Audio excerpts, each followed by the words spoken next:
Je m'appelle Santino Di Matteo, mais dans les rues de Sicile, on m'appelait Mezzanasca. Aujourd'hui, je ne peux plus fuir ce que j'ai été. Je dois l'avouer d'une seule voix, sans détour. J'ai participé à l'assassinat du juge Giovanni Falcone. Oui, moi, un fils d'Altofonte, un homme ordinaire façonné par la misère, je suis devenu complice de l'un des crimes les plus atroces de l'histoire italienne. J'étais là, dans l'ombre, lorsque 400 kilos d'explosifs furent placés sous l'autoroute de Capaci. J'étais là, lorsque le rugissement du feu et du béton pulvérisa la voiture blindée du juge, emportant avec lui son épouse et 3 gardes du corps. Pendant longtemps, j'ai gardé ce secret comme un cercueil scellé à l'intérieur de ma poitrine. Mais il brûlait mes entrailles, jour après jour. Chaque regard d'enfant dans la rue me rappelait que j'avais aidé à tuer un homme qui se battait pour leur avenir. Chaque soir, lorsque je fermais les yeux, j'entendais encore le fracas, le souffle qui a secoué toute Palerme. Les flammes s'élevaient au-dessus de l'asphalte, comme si l'enfer lui-même avait jailli du sol. Ce n'était pas seulement un meurtre, c'était un acte de guerre contre l'État, contre la justice, contre l'Italie entière. Et moi, Santino Di Matteo, j'en ai été l'un des instruments. À cette époque, la Sicile était une terre étouffée par la peur. Les marchés sentaient le sang plus que les oranges. Dans chaque café, les hommes parlaient à voix basse, parce qu'un mot mal placé pouvait signer leur arrêt de mort. Les journaux titraient chaque matin sur des assassinats de juges, de policiers, de maires. La Cosa Nostra régnait comme une armée invisible. On ne contestait pas son autorité, on se pliait ou on disparaissait. Moi, je m'étais plié, et pour prouver ma loyauté, j'avais accepté l'inacceptable. Mais voici ce que je n'ai jamais dit à personne, du moins pas avec toute la sincérité d'un homme brisé. Lorsque j'ai vu la route de Capaci se soulever dans une explosion, j'ai senti pour la première fois que j'avais franchi une limite irréversible. Ce n'était plus un simple règlement de compte, ce n'était pas un contrat de sang ordinaire, c'était une déclaration de guerre. J'avais contribué à tuer l'homme qui incarnait la lutte contre la mafia, et je savais que le monde entier nous pointerait du doigt. Alors pourquoi parler aujourd'hui? Pourquoi briser le silence sacré de l'omerta? Parce que je ne suis plus qu'un cadavre qui marche. Parce que le prix que j'ai payé pour ma trahison, aucun père au monde ne devrait le payer. Parce que ma confession est la seule arme qui me reste pour dire la vérité. Je suis Santino Di Matteo. J'ai trahi la Cosa Nostra. J'ai livré les noms, les visages, les détails de ce crime monstrueux. Et pour cela, j'ai condamné mon propre fils. Je suis né à Altofonte, un petit village accroché aux collines de Sicile, à quelques kilomètres de Palerme. Dans les ruelles étroites où j'ai grandi, la misère se mêlait à l'odeur du pain chaud et de la poussière. Ma maison n'était qu'un cube de pierres froides, toujours humide l'hiver, étouffant l'été. Mon père travaillait comme ouvrier du bâtiment, usé par le ciment et les échafaudages, et ma mère s'occupait de nous avec des moyens dérisoires. Nous n'étions pas une famille de mafieux, pas à l'origine. Nous étions pauvres, simplement pauvres. Et dans la Sicile des années 70, la pauvreté suffisait à vous jeter dans les bras de la Cosa Nostra. Je me souviens des repas silencieux, des assiettes à moitié vides et des regards lourds de fatigue. Mon père ne parlait presque jamais. Il fumait, les yeux perdus, comme s'il portait sur ses épaules un fardeau que je ne pouvais pas encore comprendre. Ma mère priait beaucoup, allumant des cierges à l'église pour que Dieu nous protège. Mais dehors, dans la rue, ce n'était pas Dieu qui régnait. C'étaient les hommes de la mafia, avec leurs voitures rutilantes, leurs vestes impeccables, leurs regards qui faisaient baisser la tête aux voisins. Pour nous, gamins du quartier, ils étaient à la fois des monstres et des héros. À l'école, je n'étais pas un bon élève. Les chiffres dansaient devant mes yeux, et les mots des professeurs ne m'atteignaient pas. Je regardais toujours par la fenêtre, fasciné par la vie des hommes qui passaient. Ceux qui portaient des costards et donnaient des billets aux commerçants n'avaient pas l'air fatigués comme mon père. Ils inspiraient le respect, ou plutôt la peur, mais c'était pareil. Dans mon esprit d'enfant, je voyais là une porte de sortie. J'ai grandi dans une atmosphère où l'injustice était une évidence. Les riches écrasaient les pauvres, la police détournait le regard, et les politiciens venaient mendier des voix avant de disparaître. Le monde semblait construit contre nous. Alors, quand on me disait que la Cosa Nostra protégeait ceux qui savaient lui être fidèles, j'ai commencé à croire que c'était la seule loi possible. Je n'avais pas encore 15 ans lorsque j'ai vécu mon premier traumatisme. Un cousin éloigné, qui avait refusé de payer un pizzo, la taxe du clan, fut retrouvé mort dans sa voiture, une balle dans la nuque. J'ai vu sa veuve hurler sur la place du village, ses enfants collés à ses jambes. Personne n'osa commenter. On disait simplement « Il n'a pas respecté les règles ». Cette phrase résonna longtemps en moi comme une vérité implacable. Les règles du monde extérieur n'avaient aucun poids ici. Seules comptaient celles dictées par l'ombre. C'est aussi à cet âge que j'ai compris l'humiliation de mon père. Il refusait de s'agenouiller devant les parrains, et pour cela, il perdait toujours ses contrats. J'ai vu des hommes venir lui prendre ses outils. J'ai vu ma mère supplier pour qu'on nous laisse de quoi vivre. J'ai ressenti une rage sourde, un désir de revanche. Je me suis juré de ne plus jamais être un homme qu'on humilie. Peu à peu, je me suis éloigné de l'innocence. Les jeux d'enfants cédèrent la place aux bagarres de rue, aux petits larcins dans les marchés. Je découvrais la violence comme un langage naturel. Chaque cicatrice sur mes mains devenait une médaille, chaque défi relevait une étape vers une identité nouvelle. Et dans le regard de certains hommes du quartier, je voyais briller l'étincelle de l'intérêt. C'est ainsi que j'ai commencé à tracer la route qui devait m'amener droit dans la gueule de la Cosa Nostra. Non pas par choix réfléchi, mais par nécessité, par colère, par soif d'exister autrement qu'en courbant l'échine. Mon passé est celui d'un gamin qui a grandi au milieu de murs fissurés et de règles perverties, et qui a cru trouver dans l'ombre la dignité que la lumière lui refusait. J'avais à peine 17 ans lorsque la frontière invisible entre le monde des honnêtes gens et celui de la mafia se dissipa pour moi. Ce fut un soir d'été, à Palerme. J'étais descendu avec des camarades au centre-ville, et nous traînions autour des bars où la musique et les motos donnaient au quartier une allure de fête permanente. Mais derrière cette façade, tout appartenait déjà à la Cosa Nostra. Ce soir-là, un homme m'observa longuement. Il s'appelait Pietro, un soldato du clan de Corleone. Je l'avais vu plusieurs fois distribuer des billets aux commerçants, organiser des parties de cartes qui duraient jusqu'à l'aube. Son regard, froid et calculateur, me transperça comme s'il avait déjà lu mon avenir.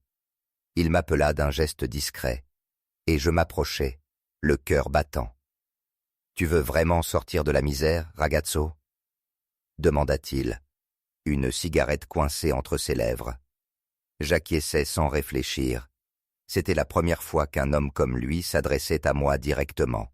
« Alors écoute, continua-t-il, ici, il n'y a que deux choix, vivre à genoux comme ton père ou marcher la tête haute avec nous. » Ces mots résonnèrent comme une révélation. Il connaissait ma honte, celle de voir mon père humilié, ma mère prier pour un miracle. Et il me tendait une échappatoire, un chemin vers une identité nouvelle. Ce n'était pas une promesse vague. Je voyais déjà la voiture qu'il conduisait, la montre en or à son poignet, le respect que lui portaient les autres. Les premiers services qu'il me confia furent presque insignifiants. Porter un sac d'un point à un autre, rester à l'angle d'une rue pour prévenir si la police passait. Je me disais que ce n'était pas vraiment un crime, juste un coup de main. Mais chaque petite tâche était une étape, et moi, je les franchissais avec une fierté stupide. Pour la première fois de ma vie, j'avais l'impression d'être utile, d'être regardé, d'exister. Puis vinrent les vraies épreuves. Une nuit, Pietro me fit monter dans sa voiture et nous roulâmes jusqu'à une station-service à moitié vide. Il m'expliqua qu'un commerçant refusait de payer le pizzo. Il me mit dans la main une bouteille remplie d'essence et une allumette. Je tremblais, incapable de respirer. « Si tu veux marcher avec nous, dit-il, tu dois prouver que tu n'es pas un enfant. » J'entends encore le souffle de mon cœur dans mes tempes quand j'ai jeté le liquide contre les volets. Le feu s'est levé comme une bête vivante, et j'ai reculé, terrifié. Pourtant, Pietro posa sa main sur mon épaule et murmura « Bravo, tu as franchi la première marche. » Anna. Cette nuit-là, j'ai compris que le crime, une fois goûté, n'était qu'une spirale. On ne revenait plus en arrière. À partir de là, ma vie changea de rythme. Je passais mes soirées avec eux, j'apprenais leur langage, leur silence. J'étais encore un gamin, mais déjà un soldat en devenir. Les anciens m'observaient, et je sentais dans leurs yeux qu'ils me testaient, qu'ils jaugeaient ma loyauté, mon courage, ma peur aussi. Je savais que j'avais ouvert une porte qui ne se refermerait plus jamais. Ce premier contact n'était pas seulement une rencontre, c'était une signature invisible, un pacte scellé dans la fumée et la peur. Et moi, Santino Di Matteo, j'avais commencé à marcher sur le chemin qui devait me conduire jusqu'au cœur sanglant de la Cosa Nostra. Il arriva un moment où mes petits services ne suffisaient plus. J'étais déjà utilisé, déjà lié par mes premiers actes, mais pour entrer réellement dans la famille, il fallait franchir un seuil. Pietro me l'avait dit d'une voix ferme. « Tu n'es encore qu'un chien errant. Si tu veux être un homme parmi nous, il faut le prouver devant les anciens. » C'était une nuit sans lune, dans une maison isolée à la périphérie de Palerme. J'entrai, le cœur glacé, et je vis autour d'une table une dizaine d'hommes, tous vêtus de noir, leurs visages à moitié mangés par l'ombre. L'air sentait le vin rouge et le tabac froid. Le silence était si dense qu'on aurait pu le couper avec un couteau. Pietro me plaça devant eux, et un homme au visage carré prit la parole. « Sais-tu où tu te trouves, garçon ?» demanda-t-il. J'hochai la tête, incapable de répondre. « Ici, tu ne jures plus fidélité à ta famille de sang, mais à ta famille de choix. À partir de ce soir, ta vie, ton souffle, tes os appartiennent à Cosa Nostra. » On me tendit une image sacrée, un petit sein imprimé sur un papier jauni. Je devais piquer mon doigt, laisser couler une goutte de mon sang sur cette image, puis la brûler dans ma paume. La flamme me mordit la peau, et la douleur me fit serrer les dents. Comme ce sein brûle dans ta main, ainsi tu brûleras en enfer si tu trahis, dit la voix grave qui résonnait dans la pièce. C'était le serment d'Omerta, la loi du silence. À partir de cet instant, je n'avais plus de nom propre, plus de volonté propre. J'étais une ombre parmi les ombres, et pourtant, malgré la douleur, malgré la peur, je ressentis une étrange exaltation. J'avais l'impression de devenir quelqu'un, d'entrer dans une légende noire dont on parlait à voix basse dans les ruelles. Mais l'initiation ne s'arrêtait pas là. On ne devient pas mafioso avec des mots seulement. Il fallait une preuve, un acte irréversible. Pietro m'expliqua que je devais donner une leçon à un homme qui avait parlé trop librement. Ce ne devait pas être un meurtre, pas encore, mais une correction brutale, un message clair. Nous l'attendîmes dans une ruelle sombre. Quand il passa, Pietro me poussa. « C'est ton tour. » Je frappai avec mes poings, avec mes pieds, jusqu'à sentir mes phalanges saigner. L'homme hurlait, puis il ne hurla plus. J'étais pris dans une transe, comme si toute la rage accumulée depuis mon enfance se déversait sur ce corps.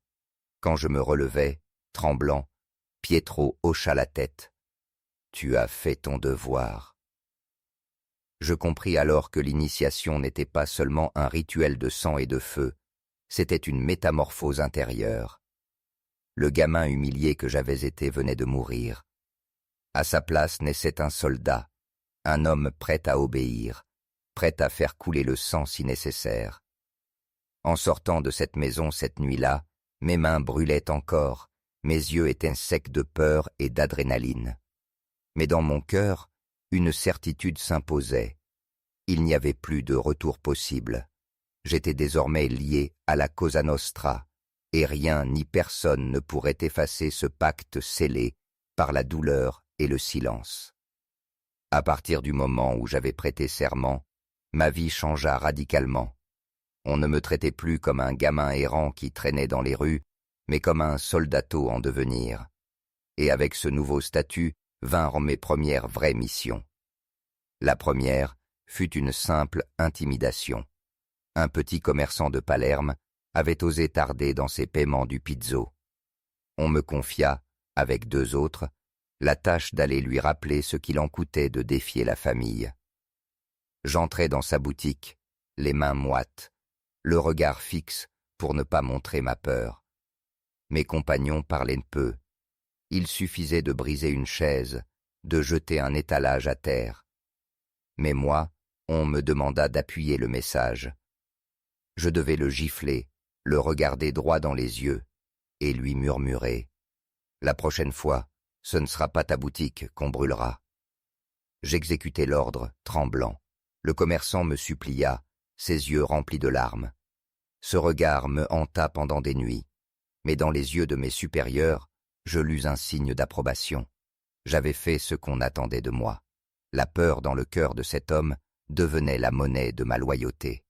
La deuxième mission fut plus sombre. Il s'agissait cette fois de transporter un paquet. Je ne savais pas exactement ce qu'il contenait, mais le poids, l'odeur, les précautions, tout me faisait comprendre qu'il s'agissait d'héroïne.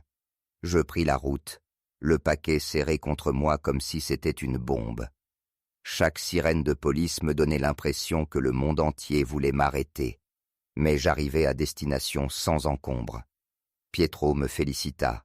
« Tu as passé le test. » Je compris alors que la drogue n'était pas seulement une marchandise, c'était l'oxygène de la Cosa Nostra. Et moi, j'étais devenu l'un de ceux qui faisaient circuler cet oxygène. Puis vint la mission la plus terrible, ma première confrontation avec la mort. Un traître, un homme accusé d'avoir parlé de trop, devait être effacé. On ne me demanda pas de tirer, pas encore, mais on me fit assister pour que je comprenne. La scène se déroula dans un hangar abandonné. L'homme était attaché à une chaise, les yeux bandés. Ses suppliques résonnaient contre les murs. Pietro tira sans hésitation, une balle dans la nuque. Le corps s'effondra, lourd et silencieux. Je crus vomir, mes jambes fléchirent. Pietro posa alors son bras sur mon épaule.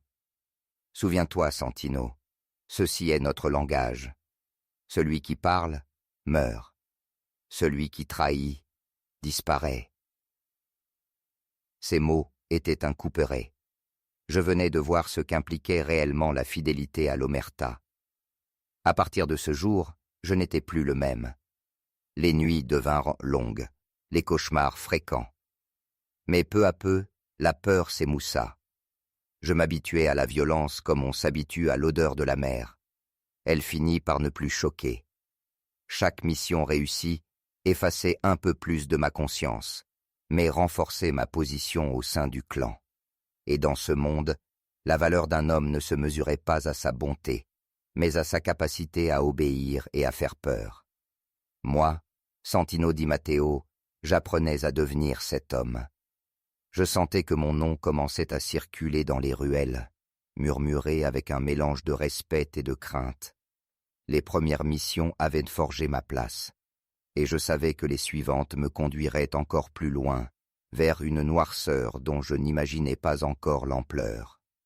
Chaque mission accomplie me rapprochait un peu plus du cœur de la machine. Les anciens me regardaient désormais autrement. Je n'étais plus le gamin contesté, mais un homme qui avait prouvé qu'il savait se taire, frapper, transporter, obéir. Pietro n'était plus seulement mon mentor, il devint mon garant auprès des parrains. Et très vite, mon nom atteignit les oreilles de Giovanni Brusca. Brusca. Dans notre monde, on le surnommait Lo Scana Christiani, le tueur de chrétiens. C'était l'un des hommes les plus redoutés de la Cosa Nostra, le bras armé du clan Corleone. Quand il me fit appeler, je sentis mon sang se figer. Il était gros, brutal, avec un rire gras qui glaçait le sang. Mais derrière ses yeux brillait une intelligence froide. « Pietro dit que tu as du courage », lança-t-il en me jaugeant. « Nous allons voir. » À partir de ce moment, j'entrai dans une nouvelle sphère. Je ne m'occupais plus de petits commerçants ou de paquets à transporter. Je participais à des réunions où l'on décidait de la vie ou de la mort d'hommes politiques, de juges, de policiers. J'appris à manier des armes automatiques, à surveiller des cibles pendant des semaines, à préparer des embuscades. Brusca me voulait à ses côtés, parce que je ne posais pas de questions. Un soir, il m'emmena dans une villa aux abords de Palerme. Autour d'une table couverte de vin cher et de viande saignante, des hommes riaient, fumaient, échangeaient des secrets. Mais ce n'étaient pas des voyous de rue. Certains étaient des avocats, d'autres des entrepreneurs, même un conseiller municipal. C'est là que je compris.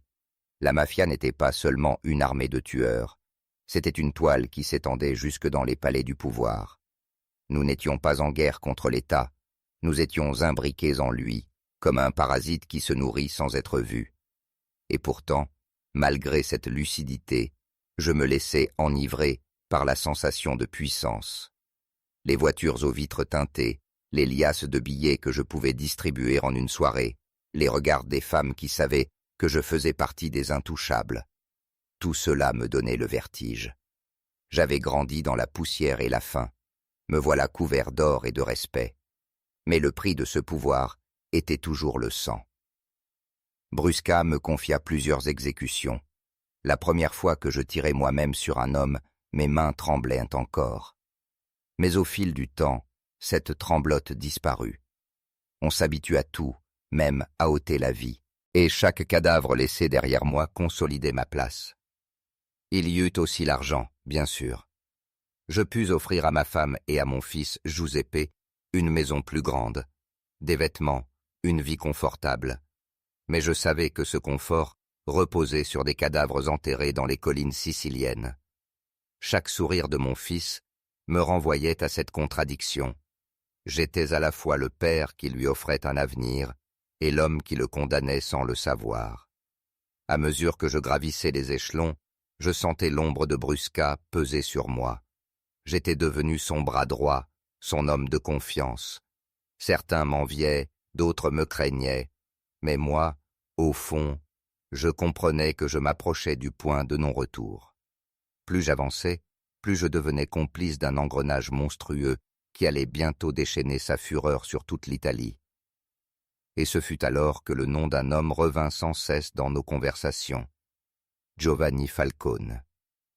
Le juge qui avait osé défier la Cosa Nostra, le symbole de la justice qui refusait de plier.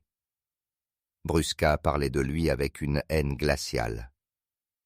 Et moi, Santino Di Matteo, je ne savais pas encore que ma loyauté me conduirait à devenir l'un des artisans de l'explosion qui allait secouer le monde entier.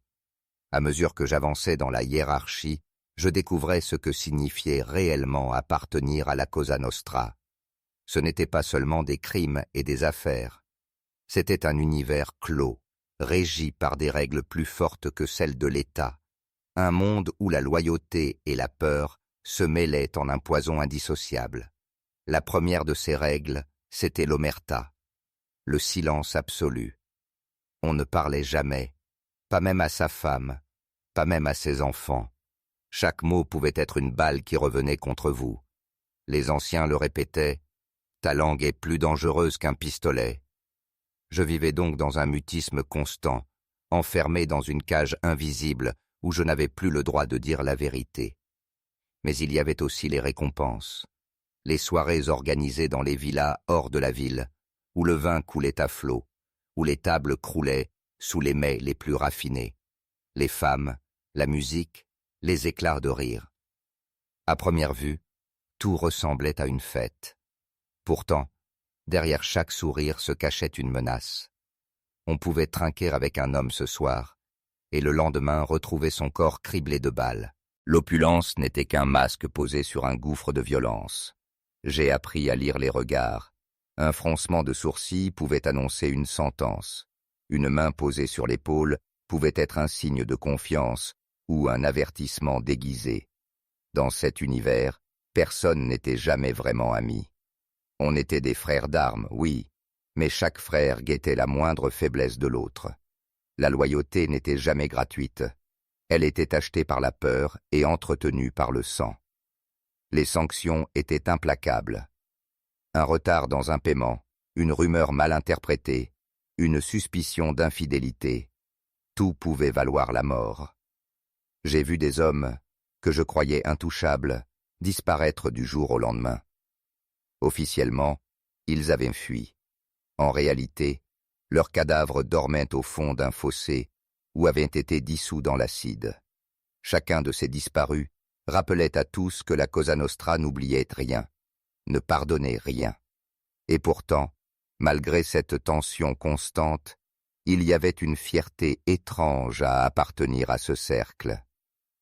Dans les rues de Palerme, on nous regardait avec une crainte respectueuse. Les commerçants baissaient les yeux, les voisins chuchotaient à notre passage. On était les maîtres invisibles de la ville. Pour un garçon qui avait grandi dans la pauvreté et l'humiliation, ce pouvoir était enivrant.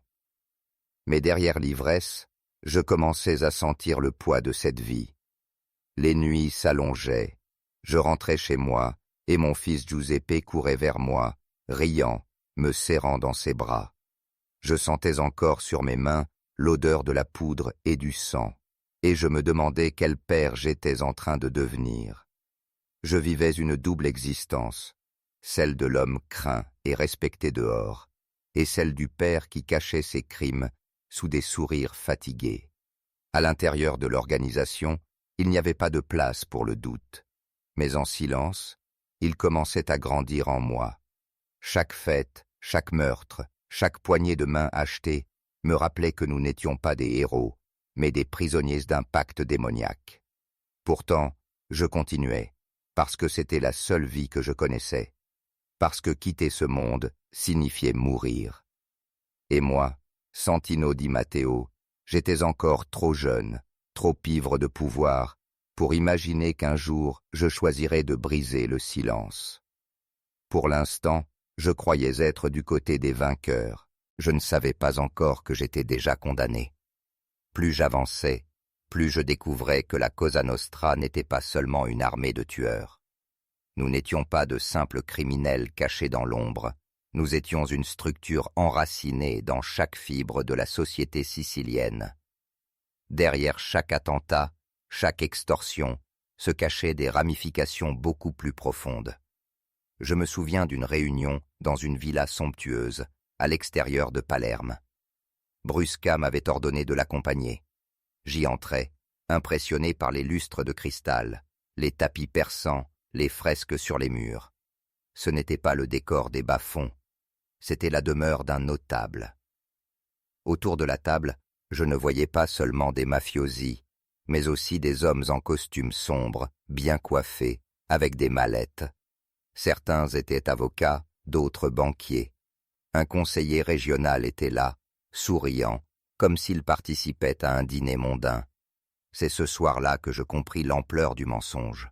La mafia n'était pas un ennemi de l'État, elle en était l'ombre, son double, son complice. Les politiciens demandaient des voix, et en échange, ils nous assuraient protection. Les entrepreneurs obtenaient des contrats publics et nous reversaient notre part. Même certains policiers fermèrent les yeux, moyennant argent. Tout était lié, imbriqué, invisible pour ceux qui regardèrent de loin, mais parfaitement clair pour ceux qui s'y trouvaient plongés. Falcone, le juge, avait osé briser ce pacte tacite. Il avait osé créer le maxi processo, juger des centaines de mafieux en même temps, et prouver que la Cosa Nostra n'était pas une légende, mais une organisation structurée. Pour nous, il était devenu l'ennemi absolu. Chaque fois que son nom revenait dans nos conversations, Je sentais la haine de Brusca se transformer en une obsession. Nous savions qu'un coup énorme se préparait. J'entendais les discussions, les plans.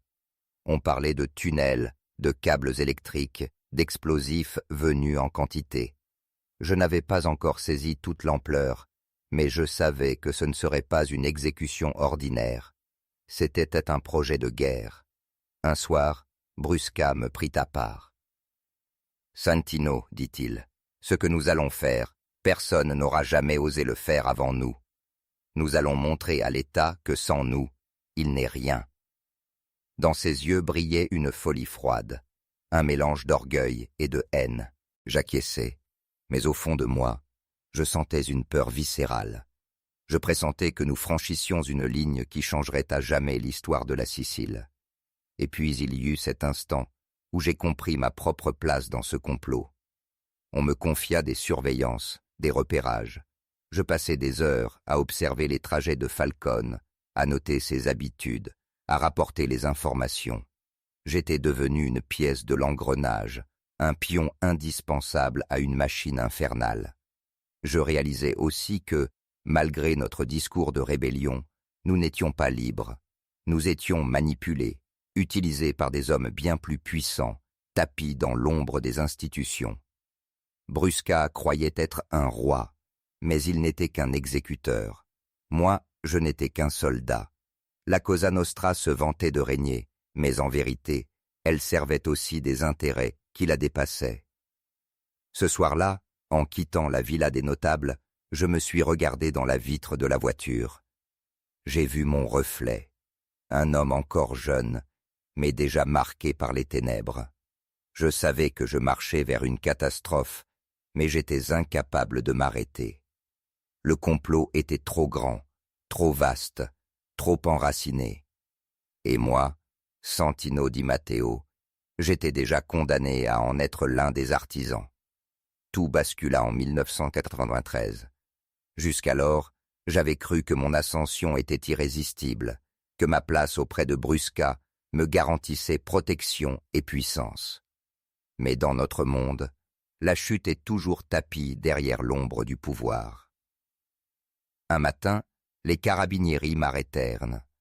Ce n'était pas une descente ordinaire. Ils savaient exactement qui j'étais et ce que j'avais fait. On m'enferma dans une cellule froide, l'air saturé d'humidité. Les heures s'étiraient comme des siècles. Et puis vint la proposition, parler, briser l'omerta, devenir un pantito.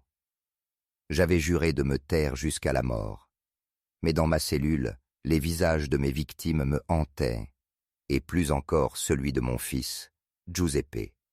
J'avais peur, peur de mourir seul, peur de laisser ma famille sans rien.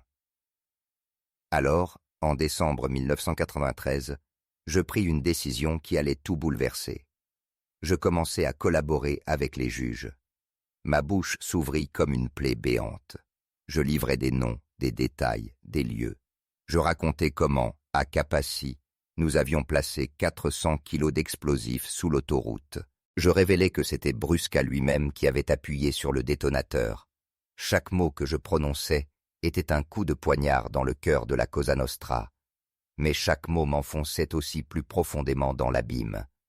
La réaction fut immédiate. Pour les parrains, je n'étais plus qu'un cadavre qui respirait. Ils décidèrent de m'écraser de la manière la plus cruelle. En novembre 1993, des hommes de Brusca enlevèrent net mon fils Giuseppe, 11 ans à peine. Ils le séquestrèrent dans une cage de fer, comme un animal. Pendant 779 jours, ils le retinrent en otage, exigeant que je me rétracte, que je retire mes aveux. Chaque nuit en prison, je savais que mon enfant souffrait. On me montrait des messages, des menaces, des rumeurs de torture. Mon cœur se déchirait. J'étais père avant tout, et pourtant je restais figé dans ma décision. J'espérais, fou que j'étais, qu'il ne franchirait jamais l'ultime limite. Mais la Cosa Nostra ne recule devant rien. En janvier 1996, Brusca donna l'ordre. Mon fils fut étranglé puis son corps dissous dans l'acide. Il n'y eut pas de tombe, pas de corps, rien à pleurer. Juste un vide immense, un hurlement silencieux qui me poursuit encore aujourd'hui. Quand j'appris la nouvelle, je crus mourir. Mon monde s'effondra. Tous mes crimes me revinrent comme un torrent de boue. J'avais choisi de parler pour briser le cycle, et en échange, j'avais offert mon fils en sacrifice. À l'intérieur de moi, un gouffre se creusa. J'étais un traître pour mes anciens frères, un monstre pour ma famille, et un père sans enfant. Lors du procès, je me retrouvai face à Giovanni Brusca. Mes poings tremblaient, mes yeux brûlaient. Je déclarai devant les juges. Donnez-moi 2 minutes avec lui. 2 minutes, et je lui tranche la tête de mes propres mains. Mais je ne pus rien faire. La justice, froide et implacable, devait suivre son cours. Ce fut cela, ma chute. Non pas l'arrestation, non pas la trahison de mes serments, mais la perte de mon fils.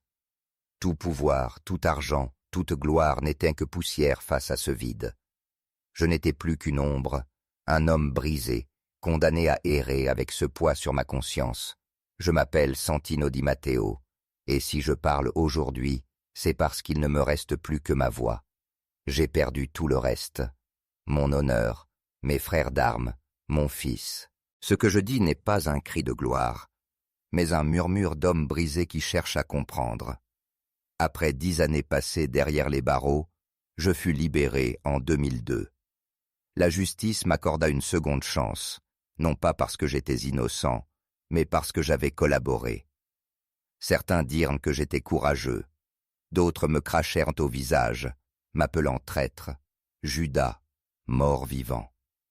Et au fond, ils avaient tous raison. Je suis retourné dans mon village natal, Altofonte. J'ai choisi de ne pas fuir, malgré les menaces qui pesaient sur ma tête. Je vivais derrière un portail de fer, 2 chiens comme seuls gardiens, et le silence pour compagne. Les voisins m'évitaient, baissaient les yeux, car ma présence était un rappel constant du prix du sang. On me surnommait l'uomo morto che cammina, l'homme mort qui marche.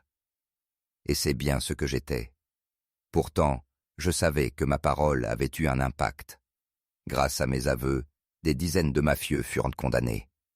Brusca lui-même fut jugé et enfermé. Le sacrifice de mon fils n'avait pas été vain.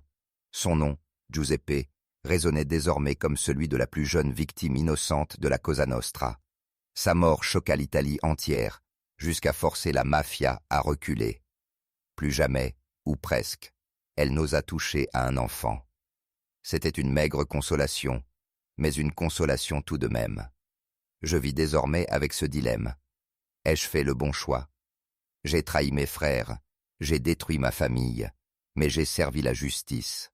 La vérité est que je ne crois plus au bien ni au mal absolu. Je crois aux conséquences. Chaque acte engendre une chaîne de douleur ou de libération. Moi, j'ai libéré la vérité, mais j'ai enchaîné mon cœur à une peine éternelle. Aujourd'hui, quand je ferme les yeux, je revois le visage de Giuseppe. Son rire léger, ses yeux innocents. C'est pour lui que je parle, pour qu'on n'oublie pas que derrière chaque nom, chaque explosion, chaque article de journal, il y a des vies broyées, des enfants sacrifiés. Mon aveu final est simple. La mafia n'a jamais été une force invincible. Elle est puissante parce que nous la laissons l'être, parce que la peur nourrit ses racines. Moi, j'ai participé à ces crimes, et j'ai payé le prix le plus cruel. Mais je vous le dis, aucun trône de sang ne dure éternellement. Je ne cherche pas le pardon. Je n'y ai pas droit. Mais si mon histoire peut servir d'avertissement, alors peut-être que le sang de mon fils n'aura pas coulé en vain. Souvenez-vous de cela. Les parrains que vous craignez, les tueurs que vous admirez dans les journaux, ne sont que des pantins. Les vrais maîtres restent invisibles, et c'est contre eux que la lutte doit continuer.